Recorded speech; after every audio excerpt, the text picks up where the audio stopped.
একটা বিয়ের ব্লগ কার কি পরে জানবে। এখন বাজে 10:30, সব প্রিপারেশন অলরেডি করে ফেলেছি, কিন্তু কিছু কিছু কনফিউশন আছে। তো পরে যাব, শাড়ি পরতে হবে মাসির বাড়ি গিয়ে, কারণ আমি শাড়ি পরতে জানি না। সব জিনিসপত্র মাসির বাড়ি নিয়ে গিয়ে শাড়ি পরে নতুন জুতো পরে অবশ্যই একটু ফটো তুলে নিলাম, যেটা তোমরা দেখতে পাচ্ছ কেমন অবশ্যই জানিয়ে। তারপর ফ্রেন্ড এলো আর একটা টোটো করে, ওর সঙ্গে চলে গেলাম ডিরেক্ট বিয়ে বাড়ি। সবার সঙ্গে দেখা করলাম আর চারিদিকে দারুণ ডেকোরেশন করেছে, দেখতে পাচ্ছ।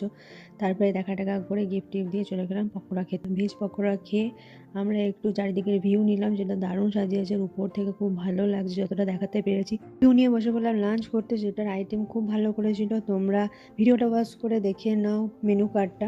পর্ব মেটার পর এবার হচ্ছে বর বউ দেখার পর্ব।